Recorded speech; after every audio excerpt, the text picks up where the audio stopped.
Welcome back to my road to completion guide for Elden Ring. This is episode 24, the final episode of the series. It's time to fight Malenia again, so feel free to skip this step if you defeated her back in episode 23. Allocate 14 red flasks since our plan is to tank damage. Make sure all your equipment is set up properly, then go through the fog gate.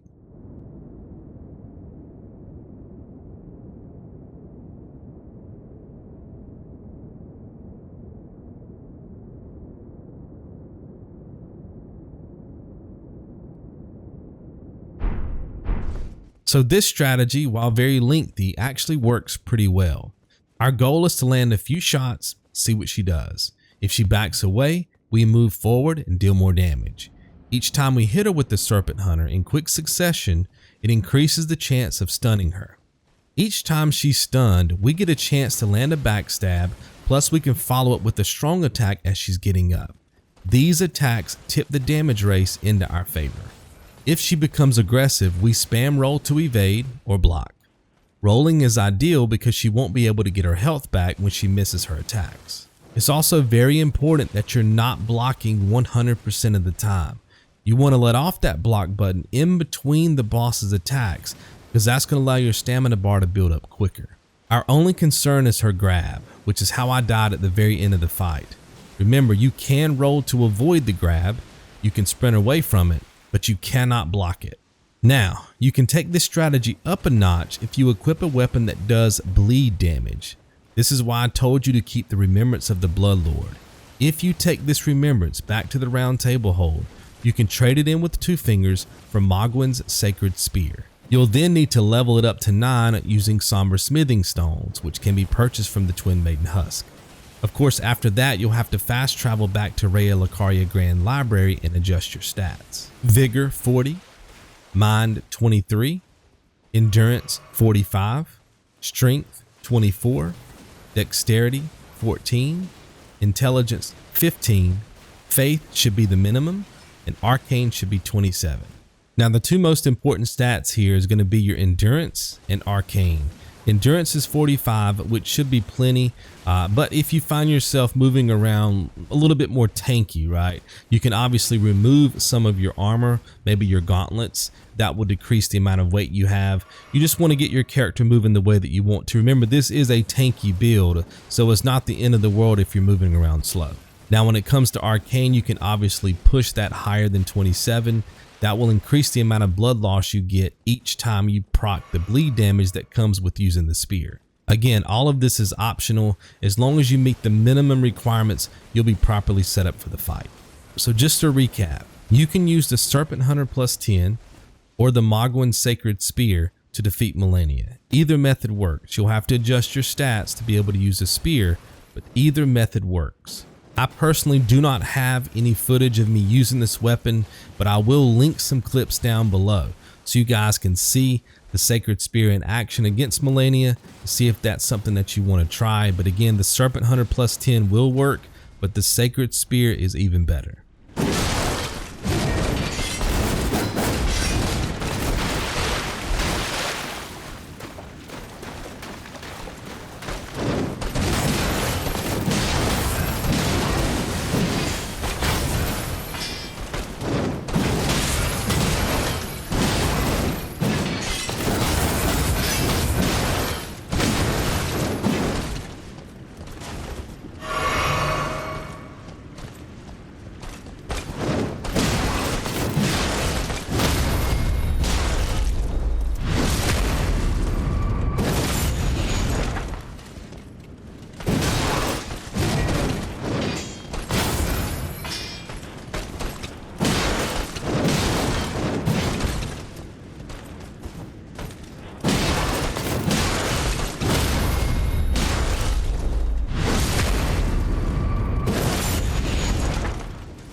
At this point in the guide, it's time to take on the final 2 bosses. Now, it doesn't matter if you've beat Malenia or not. We're going to come back and fight Malenia after we take on the final 2 bosses of the campaign.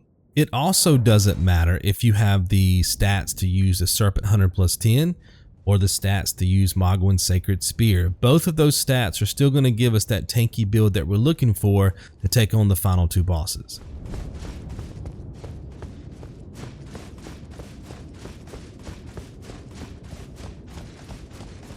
Just like before, all we have to do is block and use our spear to defeat the boss. Stamina management is the most important aspect of this fight, so pay close attention to your stamina bar. The trick is to hit the boss 4 to 5 times, then back away to replenish stamina. We also need to summon immediately after taking down this boss to prepare for the next one.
Be as aggressive as possible and use a combination of light and heavy attacks to win this fight.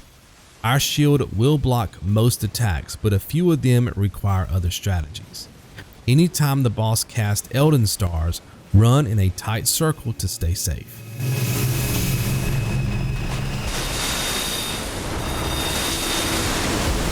When the rings form on the ground, run in one direction and jump each ring to avoid damage.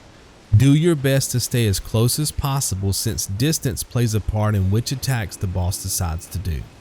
Also keep your health above 75% at all times to avoid getting insta-killed by attacks or grabs. Elden Beast also has a Fire Breath attack which does a ton of damage even if you're blocking, so the best possible place to be is behind the boss.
Set up a safety save so we can start the process of unlocking all the endings tied to trophies.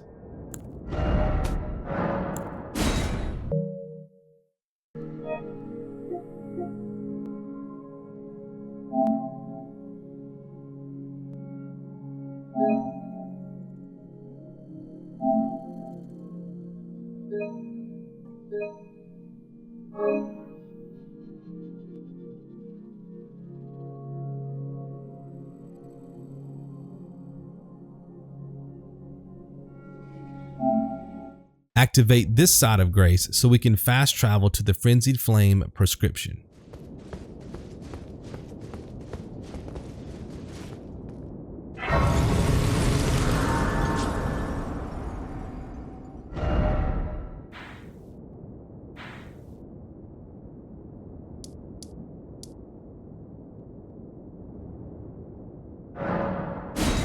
Remove all of our equipment and enter the door to trigger a cutscene.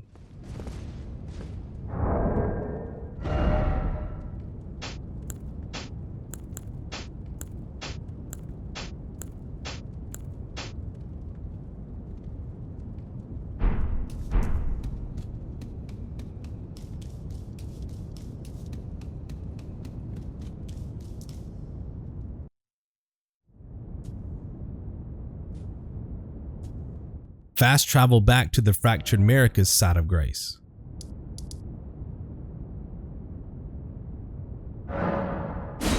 Interact with the statue to pop the Lord of Frenzied Flame trophy.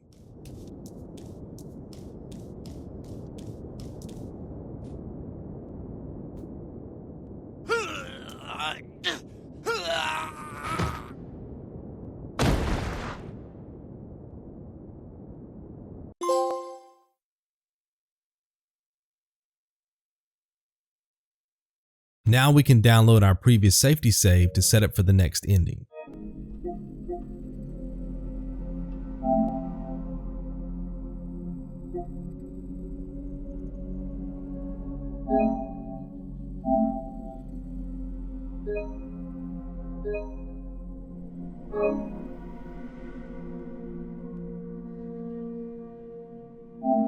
Interact with the blue sign on the ground to pop the Age of the Stars trophy.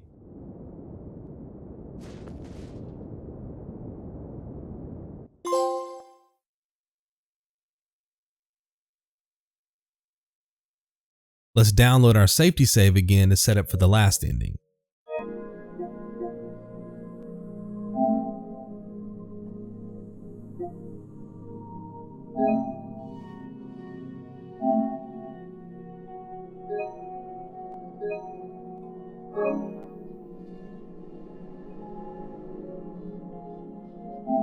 Interact with the statue and mend the Elden Ring to pop the Elden Ring trophy and the platinum. If you still haven't beat Malenia, keep watching the video, and for the rest of you, I'll see you in the next one.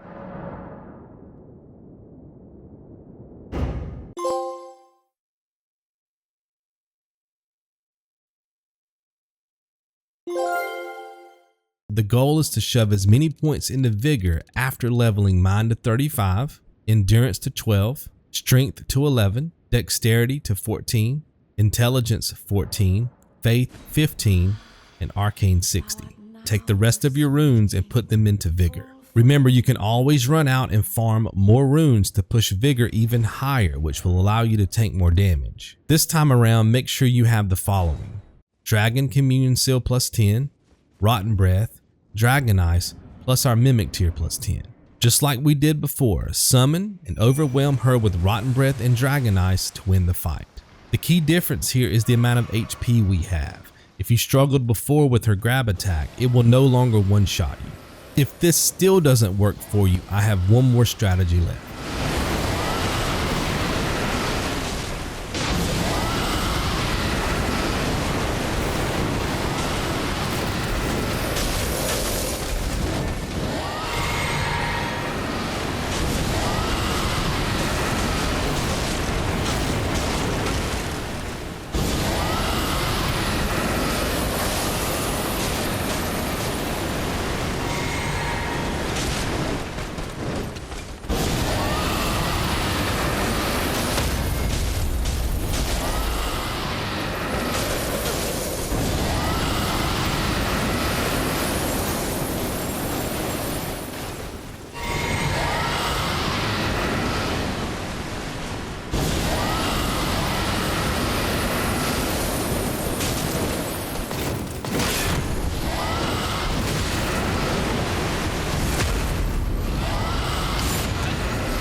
This strategy works with the same setup we used before, but slows down the fight with more tactical gameplay.